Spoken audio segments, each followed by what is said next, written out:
এবার আমি নতুন একটা ভিডিও নিয়ে চলে এলাম। এখানে আমি কলার বড়া বানাবো। তো একটা কলাকে দুভাগে ভাগ করে নিয়েছি, দিয়ে সিদ্ধ করে নিয়েছি। এখানে তোমরা চাইলে পরে আলু দিতে পারো, একটা সিদ্ধ করে, একটু নরম নরম হবে তবে খেতে। তো চলো চোকাটা ছাড়িয়ে নিয়ে চলে এসেছি। আমি এখানে হাতের সাহায্যে মেখে নেব।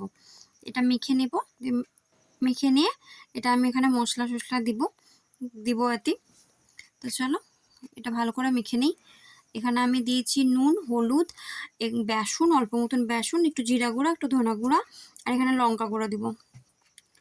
লঙ্কা গুঁড়া দিয়ে আমি আগে থেকে তেল গরম করে নিয়েছি। তেলে একটা একটা করে সব দিয়ে দেবো, বড়াগুলো একটা একটা করে সব দিয়ে দেবো।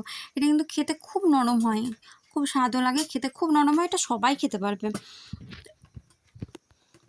গোটা ভিডিওটা দেখার অনুরোধ রইল। লাইক কমেন্ট শেয়ার করে পাশে থেকো। আর আমার ভিডিও যদি তোমাদের ভালো লাগে তাহলে প্লিজ সাবস্ক্রাইব করো, পাশে থেকো।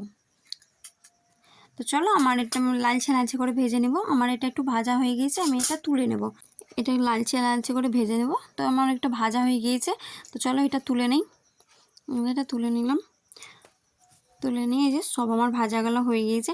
তো চলো আমি একটু খেয়ে দেখি কেমন লাগছে। আমি এটা আগেও করেছিলাম, তাই খেতে এটা খুব ভালো হয় আমি জানি। এটা সবাই খেতে পারবে, বয়স্করাও, যাদের দাঁত নেই তারাও খেতে পারবে, কারণ এটা খুব নরম হয়। আলু দিলে আরও নরম হয় খেতে। এই যে আমার মেয়েও বললো আমাকে একটু দাও মা, আমি একটু খাই, ওকে একটু দিলাম। তো চলো এই পর্যন্ত, পরে ভিডিও দেখা হবে, বাই।